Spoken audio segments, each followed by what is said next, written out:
There is this deep sadness when you see an opportunity that has been missed. Your heart just crying out to God, remember the earth. Remember the earth.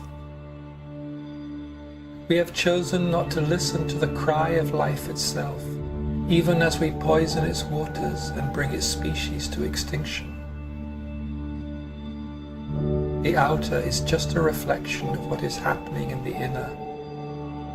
Humanity's soul is starving and we do not even notice. To witness, this is really, really important. Those of us who are aware of the sacred need to hold what is left, hold it in our hearts and real awareness. Maybe at some time it will give birth to the child with stars in its eyes, to the future whose seeds are all around us. We need to stay attuned to the heart of the world and life's essential message of love.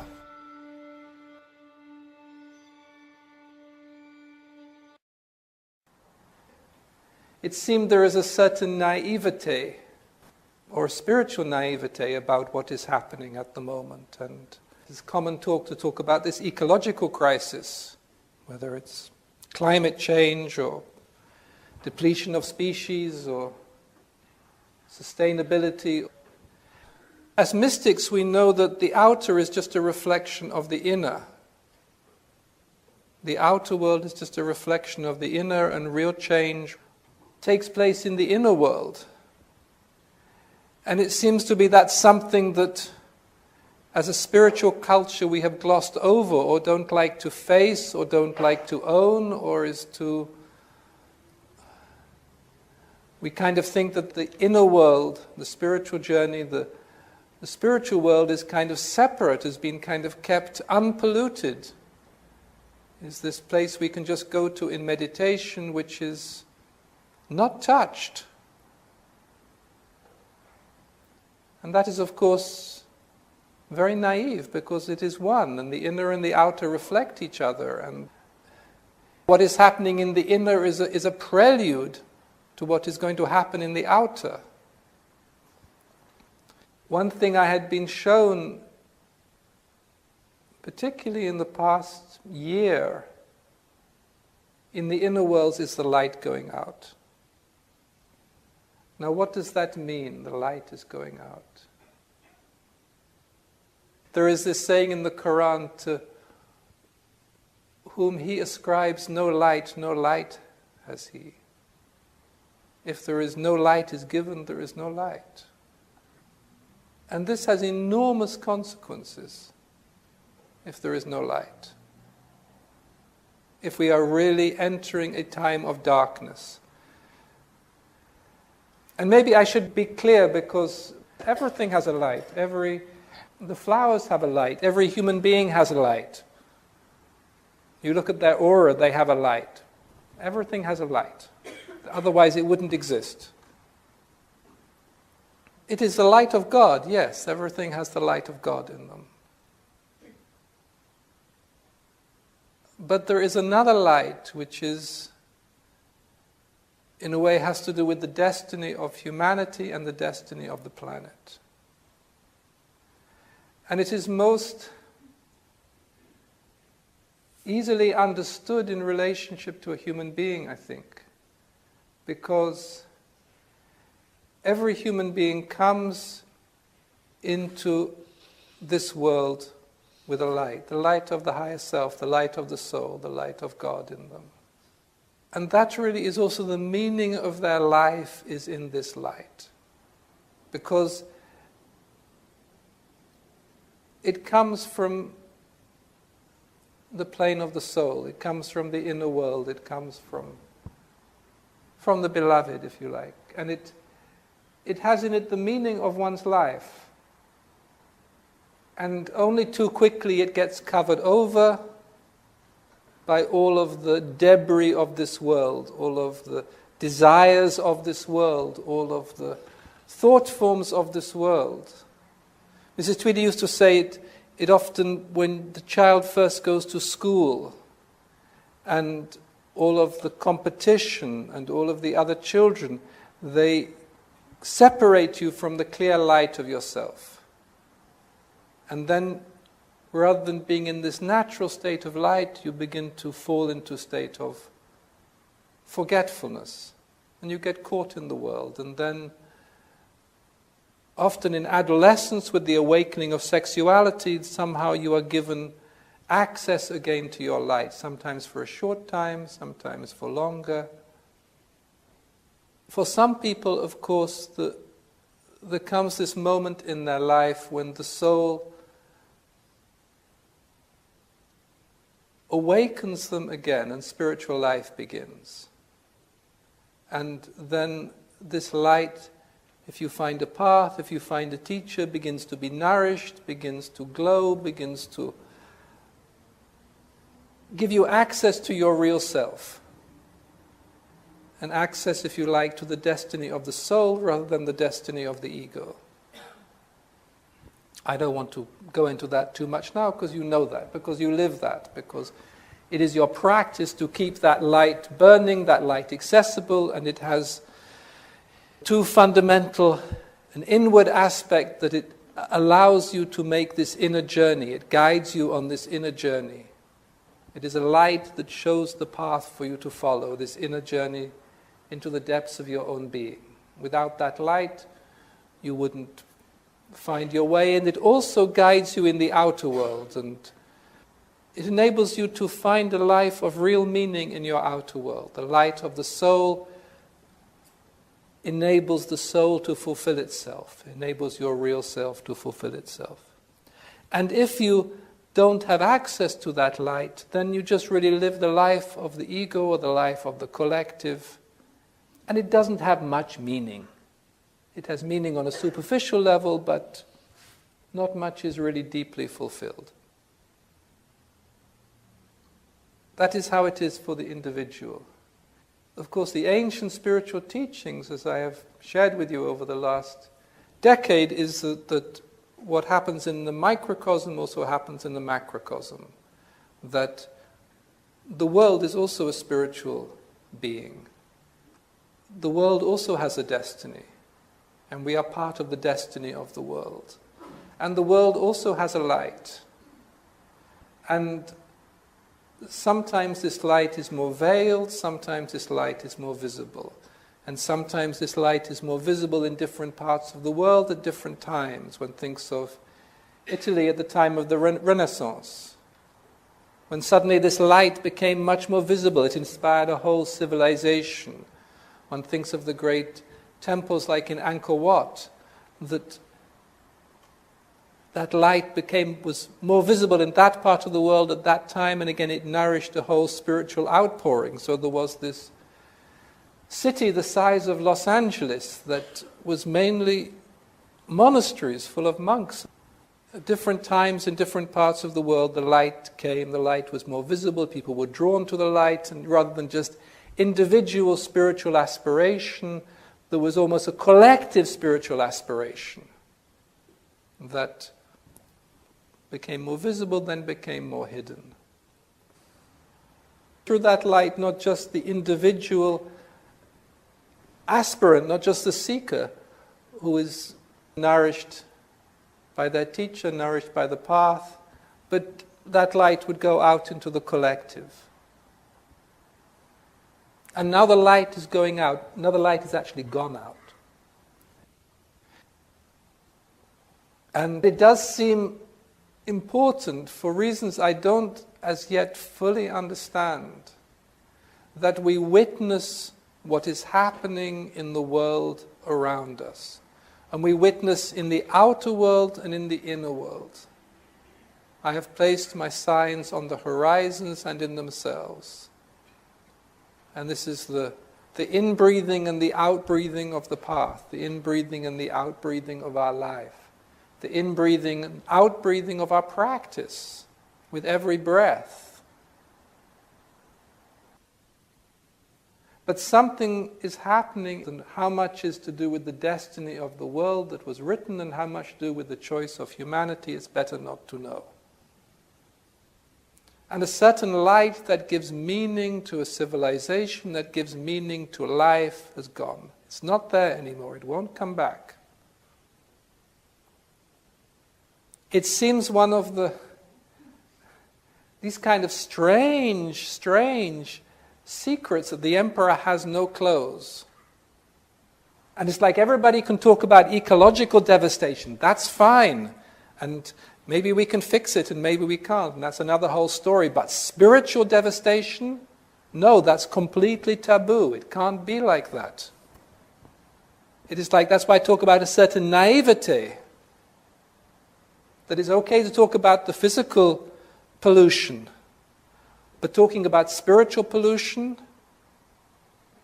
everybody must be safe in their spiritual practice. Once you have a path, you're safe, you're doing your bit. And what happens if it isn't like that? And that's why it's like, the emperor has no clothes, nobody dares to say it, and yet all the spiritual teaching says the outer and the inner reflect each other. The changes happen first on the inner planes. So if there is an outer crisis, if there is an outer devastation, there must be an inner crisis, there must be an inner devastation. What does that mean?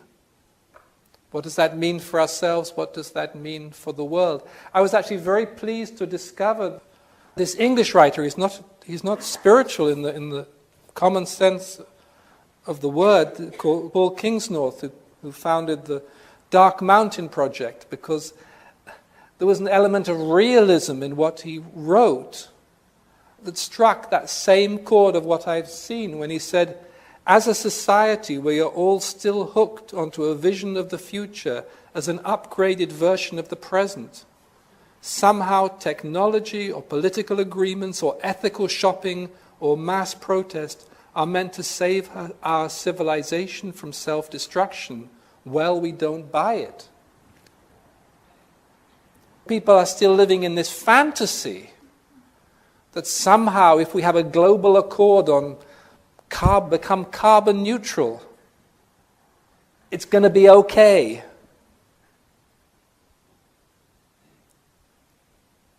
And that is complete fantasy. That's why I was so happy to find there's a particular movement in England which is very interesting that is actually seem a bit more realistic about this. It's over. It's done. It's never going to get better. It's never going to go back. And that has immense consequences, not just outwardly, but also inwardly. And the first thing always is, when you have a situation, is to witness it, to be aware of it. And most people are so terrified. Collectively, they're held in this grip that this is the one thing they don't want to see.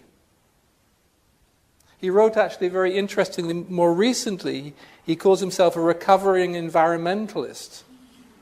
Because he said, at the beginning he believed in environmental movement, that it was going to save the wildness, the nature in this world. And he said a lot of it has become co-opted by people who are no longer talking about the sustainability of the planet, but the sustainability of our civilization. When people talk about sustainability, it means we can continue to sustain our way of living. Sustainability has no longer become about oneness, about how to sustain the essence of life on this planet. It's how to sustain our way of life. That struck a real chord inside of me, because it's like to understand that it's over. It's gone, it's done. And what does that mean? Now, I always feel as mystics, spiritual life is about losing. Sufism is called the Tavern of Ruin. It's not called the Tavern of Getting a Better Life. We are in the losing business. I always say that's the difference between mysticism and spirituality. If you follow a spiritual path, you get something. If you follow a mystical path, it's the via negativa, you lose something. Eventually, hopefully, you lose yourself.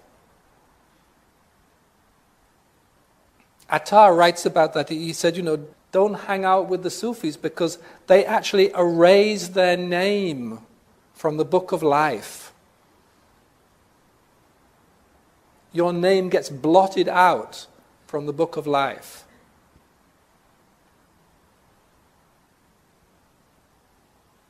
And so we should not fundamentally be frightened of losing something. Mrs. Tweedy used to give us this seed thought: only that which cannot be lost in a shipwreck is yours.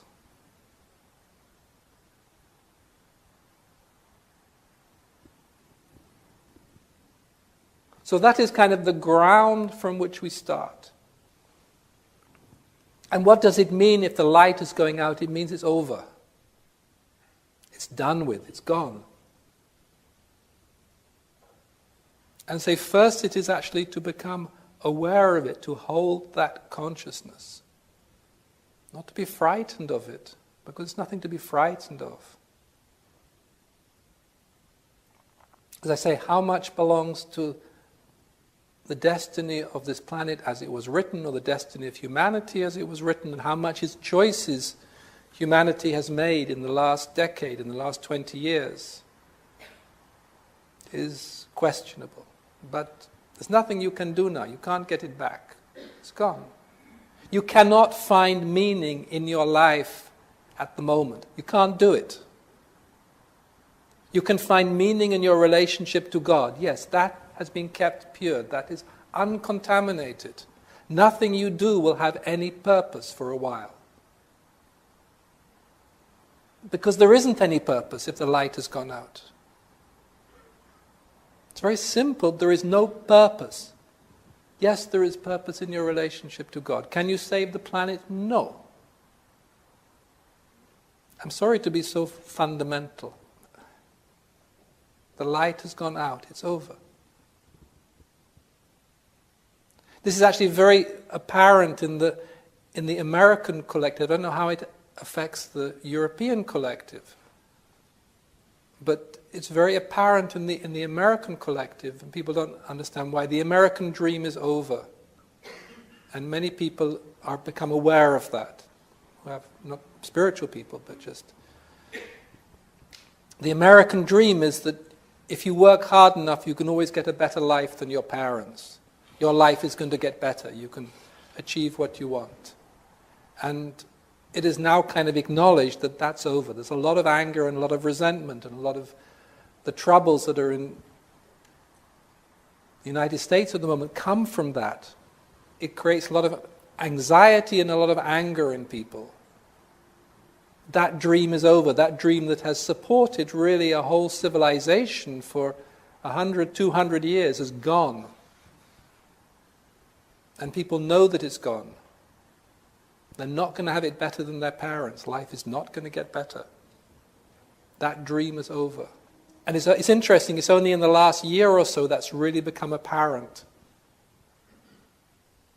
And I say it's created a lot of anger, because people don't know what to do when the foundation of the American vision of itself, they don't know what to do when it's gone. They don't know the cause. They think it's because of political reasons or economic reasons. No, it's much deeper. One of the things on the path is you learn to go to the cause, you learn to go to the core, and you learn to be able to see the truth of it.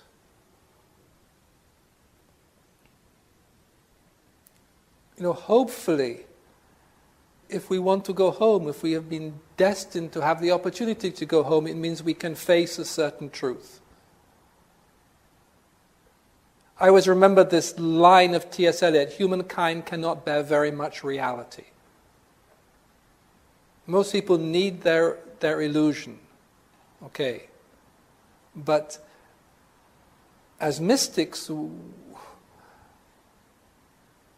we have been caught by this hunger for truth. The truth about ourselves. We strip the illusions of ourself bare, hopefully. One by one. The onion is unpeeled. I don't know what happens when you get to the middle. And we can do it within ourselves. We can see the truth of our own fallacies, of our own image of ourselves, of our own self-identity, of all of the stuff we pretend about ourselves, good or bad. And it's a lot of the spiritual path is a slow stripping away of all of those layers, all of that conditioning, to get to whatever is real in the middle. And so we should be able to bear the truth of what is happening to the world, and to hold that truth. A brotherhood of migrants who keep watch on the world and for the world, to hold that truth, to say, yes, this is how it is. Not to judge it, and not to gloss over it, because we don't know what it means, because none of us have been there before. It means something is over, yes, but what does that mean? What does it mean that a civilization is over, when everybody is still driving around and going shopping and looking for bargains and planning for their future and thinking of their summer holidays? And what does that mean? We have no idea. As I say, see a little glimmer in North America because a dream has gone. Something is over. And it's not going to come back. It's not going to get better. It's not going to be, oh, well, if we do this, we can be fine. And if we become carbon neutral, we can all go on and sit in our electric cars. And because what gives meaning to something, what gives substance to something, is the light in the inner world that gets reflected into the outer world. Out of a certain light, a whole civilization can be born, and if that light is gone, then there is nothing. And what does that mean? And where does it leave us? It still leaves us with our relationship to God, our relationship to the Beloved. He loves them and they love Him. And it is also a secret aspect of God's revelation. There are revelations of light and there are revelations of darkness. We have been asked to be present in the midst of it. We have chosen to incarnate at this time, at this, somebody calls it the great turning from one industrial civilization to a life-sustaining civilization. What does that mean? We don't know. Yes, you can say on the individual journey there are times of inner crisis where you have to leave everything behind. And maybe this is what is happening to the world. But the first thing is just to be aware of it, just to witness it, just to watch it. There is enormous potency in watching, in awareness, without judgment. And to watch the darkness as well as to watch the light. To watch it within oneself, to watch it within the world. And it's not going to get better. We have this conditioning, things are going to get better. No, they're not. We don't know what will happen. I found this quotation from Shakespeare that seemed very potent about it. And he said, "There is a tide in the affairs of men which taken at the flood leaves unto fortune. Omitted, all the voyage of their life is bound in shallows and in miseries." One of the paradoxes of this whole thing is that for the mystic, time doesn't exist. Time is an illusion. And you know that because if you go into the state of dhyana, if you go into the state of meditation, there is no time. Our Mrs. Tweedy used to be quite specific about it. She said 5 minutes in meditation is the same as 5 hours because there is no time. You go out of time. In the same way, only the moment of now is real. There is no before and there is no after. You can only reach reality in the moment. You can't do it tomorrow. You can't do it yesterday. It's a very, very basic spiritual teaching. Only the moment of now exists. And yet it does seem there are some moments that are more potent than other moments. And this I have watched in individuals' lives, in their path. And it seems this is also true on a cosmic scale. There are some moments that are, if you sleep through them, you have missed an opportunity. That's why when Shakespeare says there is a tide in the affairs of men which taken at the flood leaves unto fortune. This of course has to do with when a ship, in order to set sail, had to set sail with the tide. If it missed the tide, it had to wait for the next tide.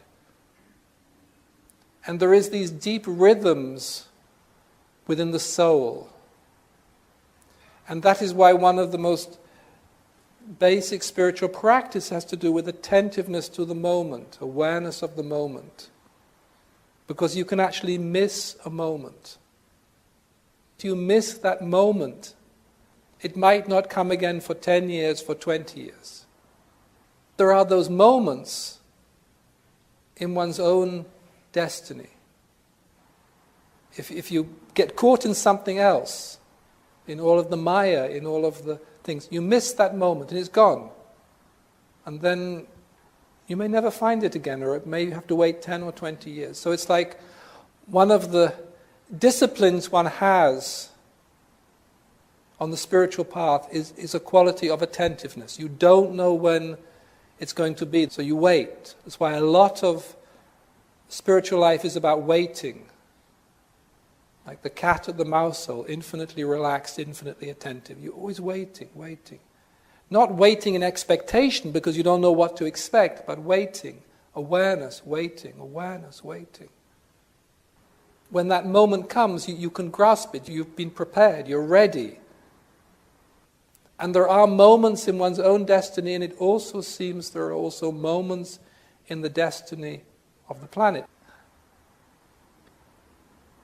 And it does appear that there is a possibility we might be coming into such a moment. So it is to be, first of all, realistic. Because we are talking about the real, with a capital R. Witnessing what is actually going on. And at the same time being attentive, not judging it, not saying it's good or bad. But something is over. It's over. It's gone. The light is gone. The light of this civilization or whatever it is gone. It's not coming back. All the sustainability in the world won't make a difference. It doesn't mean you should go and dig a hole. I love this saying Piazir quotes, this hadith from the Prophet Muhammad, even if you know the world will end tomorrow, plant a tree. That is the right attitude. The world is going to end tomorrow, you plant a tree. It's an affirmation of life. You plant a tree. It doesn't mean you don't participate in life. It doesn't mean you don't get up in the morning. It means the opposite. Because you're actually present in life as it is, rather than an illusion. And I feel the need to be a certain number of people in the world who are prepared to be present in life as it actually is. To hold a certain axis of consciousness, an axis of love in the world. And as I say, part of our work as Sufis is to witness, to keep watch on the world and for the world, to see what is happening, to see the emperor doesn't have any clothes, to see that it's over, the light has gone. And at the same time, to be aware it is an incredible mystery, because it is all part of the revelation of the Beloved. And we don't judge. The real witness doesn't judge, just watches.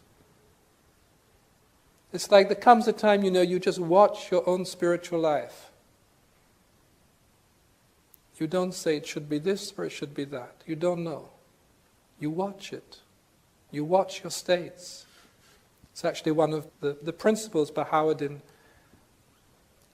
added to the 8 principles of Vaughan-Lee is you watch over your states.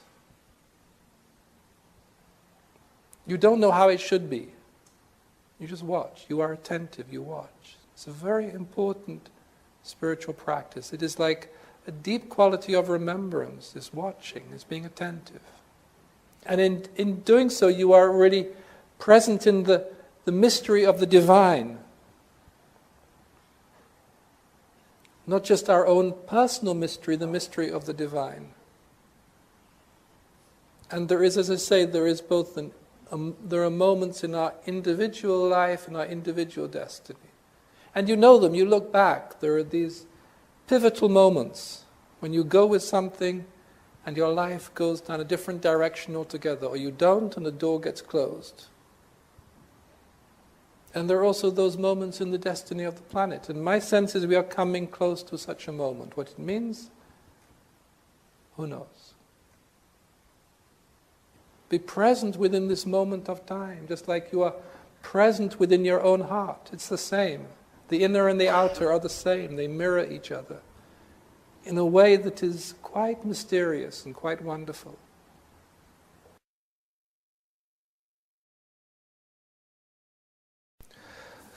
So friends, yesterday I spoke about the light going out and it being a time of a certain spiritual darkness. And so today I thought I would give you a kind of manual of how to live in the darkness, to explain as much as I can. First of all, there are different sorts of darkness, and I did give this very detailed talk, which is on our website 4 years ago in German and English, about the darkness. But maybe I just give a little praise. See, there is, of course, the dazzling darkness, which is wonderful mystical state, the darkness beyond creation, this incredibly intoxicating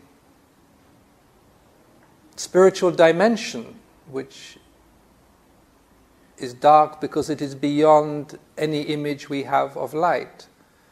And there is also what Carl Jung calls the dark light of the Deus absconditus, which is the dark light beyond any image we have of God, any image we have of the divinity. So that's, of course, a wonderful darkness, a completely intoxicating darkness.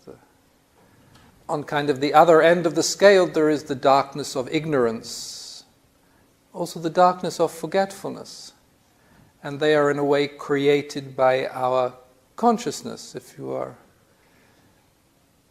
ignorant about something, the light of your consciousness isn't there, so there is a certain darkness, and you can change that by becoming more conscious of the situation of things in your life, and then you bring light there, and you can see more clearly what is going on, and at the same time one has the darkness of forgetfulness of God. The remembrance of God brings a certain spiritual light into your life, and the forgetfulness of God does not bring that light into your life, so there's a certain darkness. But this is not the darkness I was talking about yesterday. There are two aspects of this darkness. One is the light, certain light in the world going out,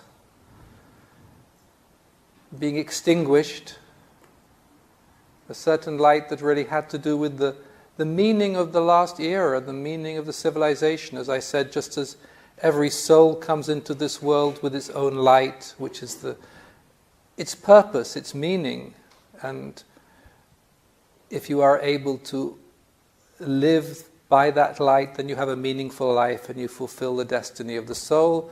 And if you don't, if you get drawn away from it, then you don't fulfill your life's destiny, and you get caught in the darkness of the world and in all of the desires and patterns that absorb us so easily, all the distractions. And at the same time, each era, each civilization has its purpose. It comes into manifestation. And if you look back, for example, in the West over the last 2,000 years, you can see at different times different light was given, whether the light that was given through Christianity and how that evolved and how that then got covered over, or you think of the Renaissance, or different times where a certain light came through in the West, in our Western civilization, that gave meaning and purpose to Western civilization. And that light is now gone because this civilization is over. It isn't going to regenerate. It has destroyed enough. In a way, it's ego-centered, self-centered, dynamic, has destroyed the light, just like you can do with the light of your own soul if you don't live the destiny of your own soul but just follow the desires of the ego. You lose the light of your soul. And eventually, as I say, you can become a lost soul. You can't find your way either in this world or the other world. And so the light that belonged to the last era is gone, which means on one level that life here is meaningless. Because the light that gave it meaning, that gave it purpose, has gone. So whatever you do, work as hard as you like, on that level to do with this civilization, it won't have any meaning, it won't have any purpose. And that is kind of a basic ground rule. You have to accept that. Nothing you can do can change it. All the good intentions, all the spiritual practice, because once the light has gone, it has gone. It's not going to come back, because this era is over, its purpose is either fulfilled or human self-absorption has ended it. And it's not going to transform into another level of consciousness because the light is gone. If there is a light, it can be transformed. But if there's no light, you can't transform it. It's over. And so we will go through a time when, in a way, things are meaningless. In many ways, things will be meaningless. Now, that shouldn't really be a problem from a mystical point of view, because La ilaha illallah, there is no God but God. Only God can give any meaning to anything. And one of the transitions you go through in your own personal journey is the awareness of the meaninglessness of your own life. It's a stage many of us have been through, and its darkest experience is the dark night of the soul, when you actually experience the meaninglessness of your own spiritual life, and that has no purpose, no direction, no goal either. That is the dark night of the soul. In a way, living in a meaningless culture, where we've lived in it anyway because this ego-driven, materialistic culture is so antithetical to real spiritual life that for many of us it is meaningless anyway, and we have, if you like, tried to create meaning by doing something more purposeful, but you might find that whatever you do, it doesn't hold any meaning because there's no light to see it. As I say, that shouldn't be too difficult from a mystical point of view, because we are used to everything being meaningless and walking through that desert, nourished only, if you like, by the manna from God. But this darkness is not just an absence of light. This darkness actually has an energy which absorbs light, and that's when it gets a little bit dangerous, and that's why, as I mentioned, I spent a couple of years making sure that the light that we work with, the light of transmission, the light of this lineage, is protected from it, because it absorbs light. It is actually a living force. It's not necessarily a human force, but it's a living force. It is not particularly interested in the well-being of human beings, or even the well-being of the planet.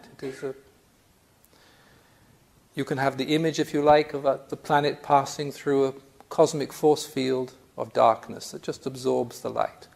If that is a helpful image. I'm not saying it's exactly like that, because it has also become, if you like, humanized by certain negative energy and power in this world. The energy and power, for example, of multinational corporations that are only interested in their own financial well-being rather than the well-being of humanity or the well-being of the environment. They have kind of been absorbed into it so that it becomes a force field. When I first became aware of it, that's when I really stressed the importance of adab, that protects you, the right attitude, the right behavior. Just like, for example, the practice of loving kindness can protect you from certain negative energy. If you affirm a certain pattern of behavior that is in accord with what is highest inside of you, that protects you from negative energy that tries to find a way in through the cracks, that tries to sow discord, that tries to, in a way, to take your light from you. And so one has to be especially vigilant at this time. Nothing is what it appears. And again, we should be used to nothing being what it appears, because that is one of the basic lessons one learns on the spiritual path, that nothing is as it appears. In darkness, things are less visible. Things are less identifiable. That's why I said, for example, you have to be careful what is you think is your problem and what really has nothing to do with you, but is just being influenced by this energy pattern in which we will all be increasingly living for a certain length of time. One just has to get used to the ways of darkness, to how to live in darkness, which is why a spiritual group, a sangha, spiritual community is so important, because that is in itself a protection against darkness, as much as it's a protection against the illusions of the world. One is supported by other people in the group, by their spiritual light. It forms a vessel of protection. And one just needs to be attentive to that. It always has been like that, not just in the Sufi tradition. The Buddhists make a very strong statement about the importance of the Sangha, of the spiritual community, as a protection against the world. But when there are these forces of darkness in the world, it is a particularly valuable. And one learns, as I say, to be attentive to what really is one's problem, something one can work on, and something that is not, because this darkness cannot be transformed, it can't be illuminated, there is no point in confronting it. You can be aware of it without confronting it. I don't know if you know the difference. Awareness, like I was saying yesterday, witnessing is to watch it, to say, oh yes, that is what it is. Confronting is to want to engage with it. If you try to engage with this darkness, it's a bit like fighting a big multinational corporation. You'll end up with a big debt. There's just no point. You can't help it to evolve, you can't make it change. It is really, in many ways, an inhuman energy field that will take your energy. It absorbs energy, it grows through absorbing whatever energy it can get hold of. It won't be here forever, but I'm not quite sure how long it will be around. What I tried to do yesterday was to make you aware that it's present, the light is gone, the darkness is present, and then, like in any new environment, how to live with it. So I said very clearly yesterday, it's not going to interfere with your spiritual practice, which is my primary concern. And the most obvious thing is that could make your life, your outer life particularly, more meaningless. And that's why it's very valuable, those sort of small acts of human kindness and human relationship that really in a way also give us sustenance and meaning to our life. Those very simple human acts of care and concern and helping other people, those acts of loving kindness, because those human connections that belong to the web of life, they will sustain you much more than any big plans and any big ideas and any big projects. The other thing that comes with that is do not have any expectations. We live in a culture that is, as I say, time-bound in many ways. We are conditioned to think of the future and to have some sort of expectation for the future, even in our spiritual life or in our worldly life, if there is a difference between the two. And I'm reminded of this saying of Rabia, this early Sufi mystic, who was one of the first Sufi saints to really introduce the theme of divine love into Sufism. The very early Sufis were ascetics, they focused on ascetic practices, and Rabia introduced the theme of divine love. And she had this saying which she said, "I do not work like a laborer in expectation of wages." She didn't live her relationship to God in expectation of anything. She lived it for itself. She said, "I do not do it either to escape hell or to reach heaven. I do it without any expectations." And in this time that has come upon us, one needs to learn to live without expectations. One does what one does because it is the right thing to do. One lives the way one lives because it is the right way to live, because it is in accord with one's highest principles, with one's relationship to God, with one's relationship to the beloved. Not to achieve results, because you won't achieve results. There will be no results. You cannot build anything on the shifting sands. The tide will wash it away, and you can't do it.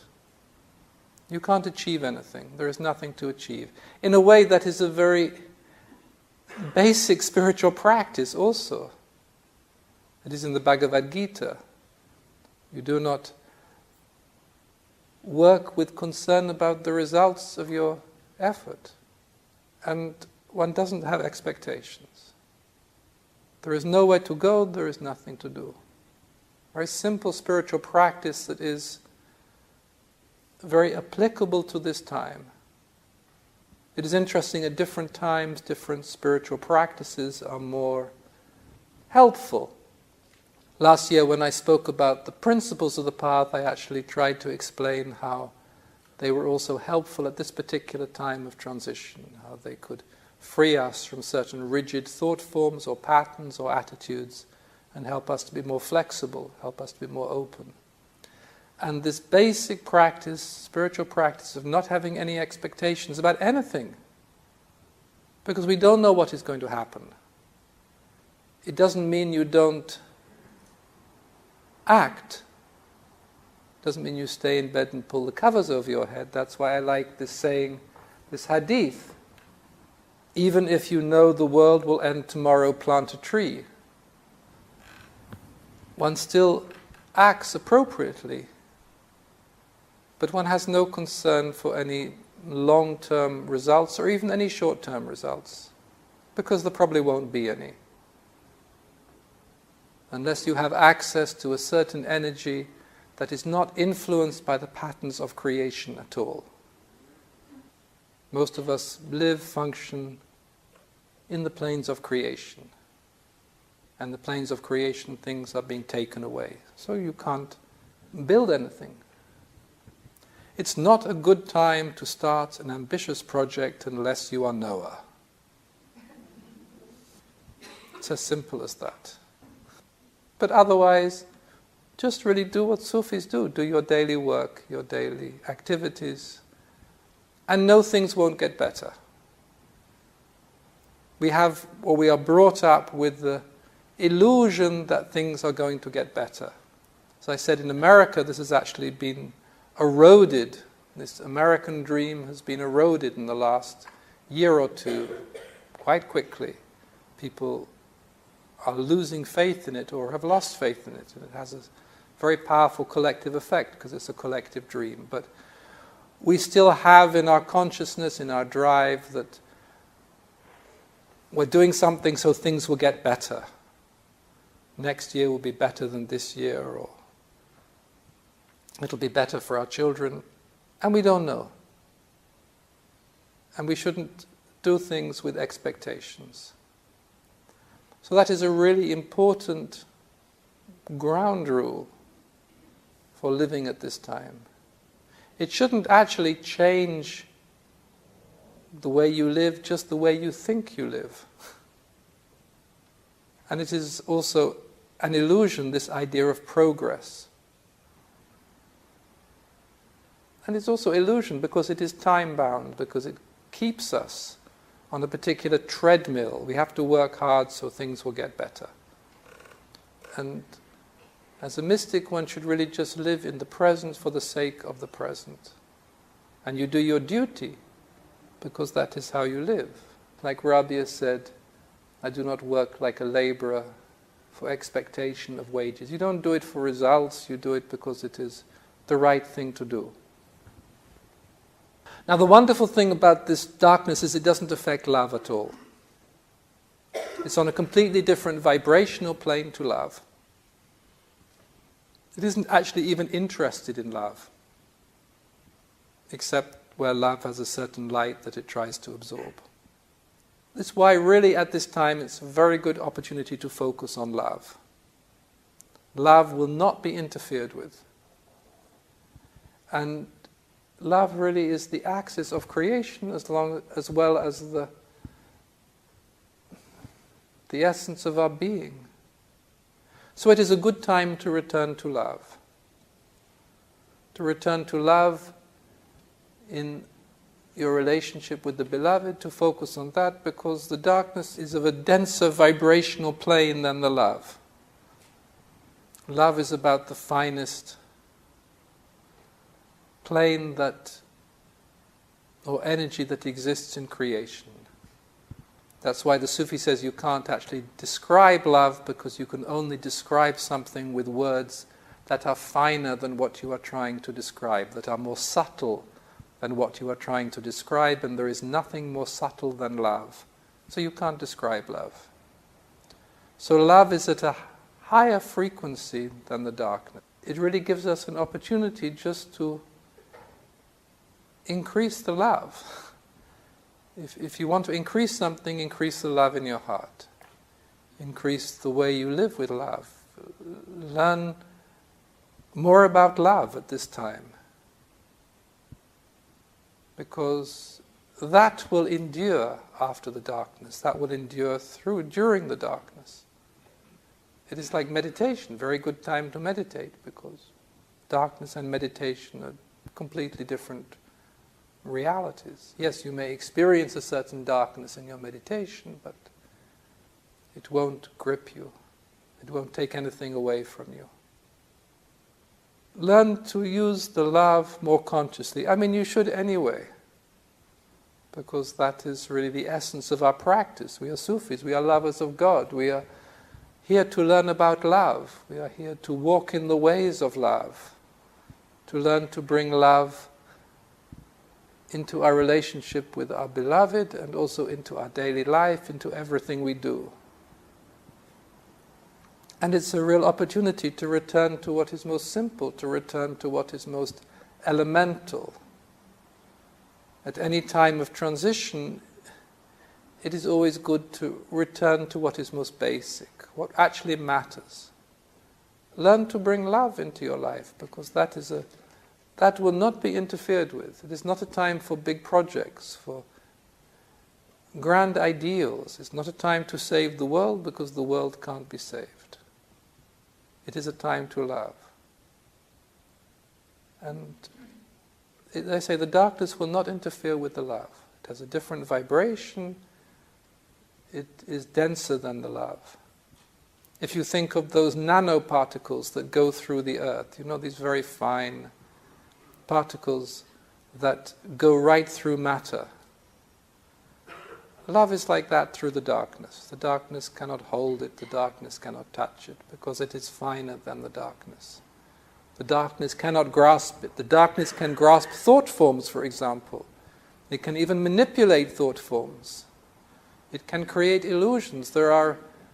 Just as like there are spiritual illusions, there are so many illusions of darkness.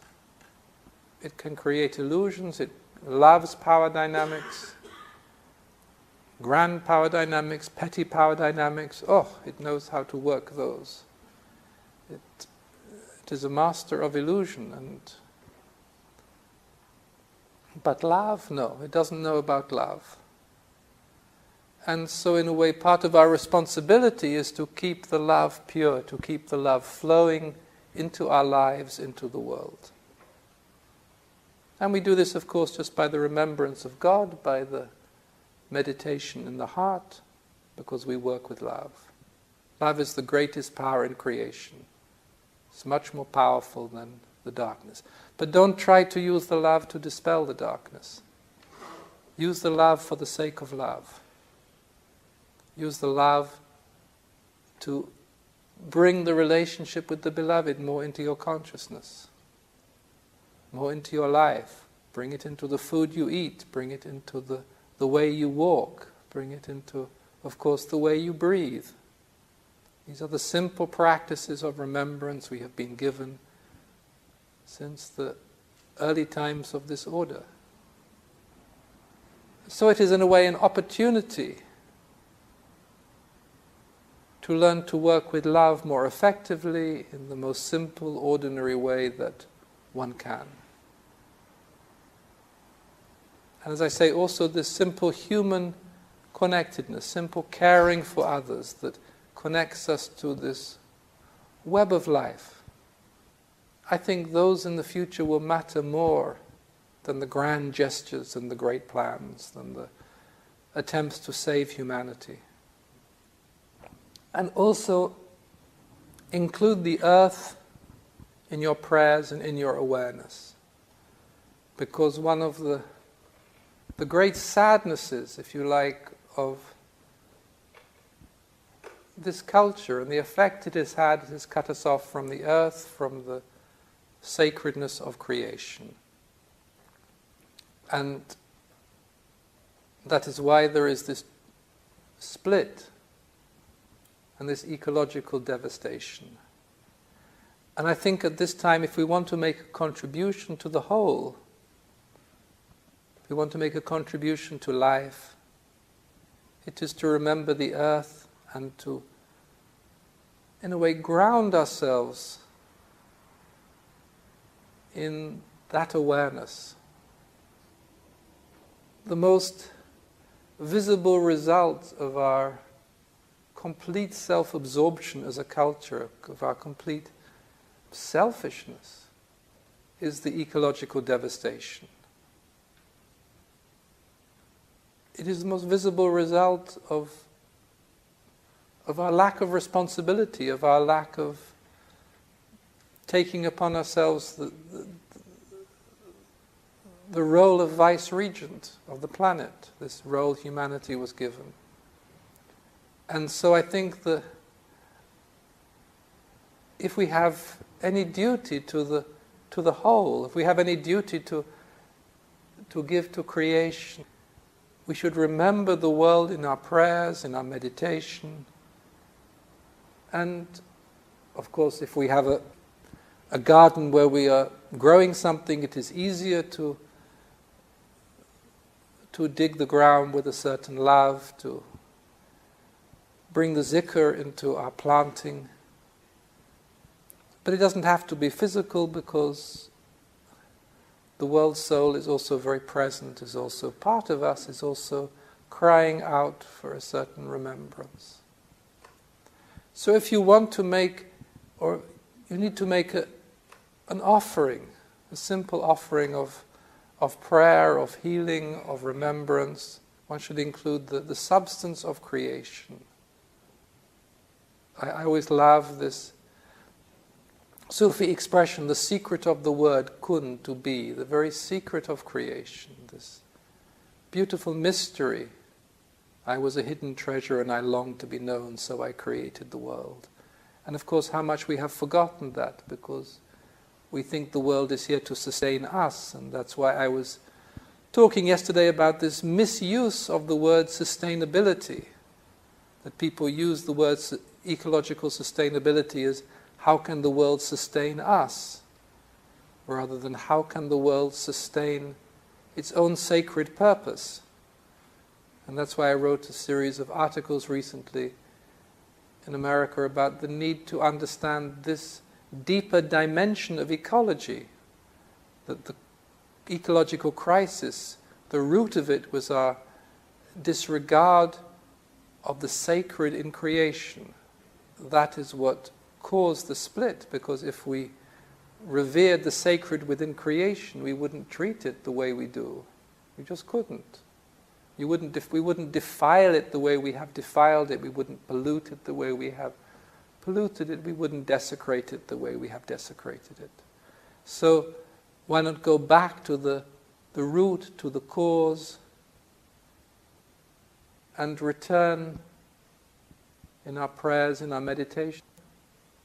I'm not saying that that should be the sole focus of your spiritual practice, because as Sufis, really the focus of our spiritual practice is always the mystery of he loves them and they love him, of this relationship of love between lover and beloved, which in its real nature includes all of creation, because this is the great love affair. We are part of this great love affair, of this great orgasmic expression of love. Anyway, please do have also a sense of humor in the darkness. It will pass, everything passes. Let's hope we won't be like Moses and have to spend 40 years in the wilderness and never get to see the promised land. That this promise that I was shown 25 years ago, which I saw as this image of the cosmic child with stars in his eyes, full of infinite possibilities, full of a completely different way to be, way to live, in which joy returned, in which creation became alive again, in which the sacred was present again, in a way it has not been for many, many millennia. One can hope that we will see that. And if not, well, we are together. Together as a group of mystics, a group of idiots of God, his own personal idiots, bound together by this thread of love, bound together by this pledge of remembrance.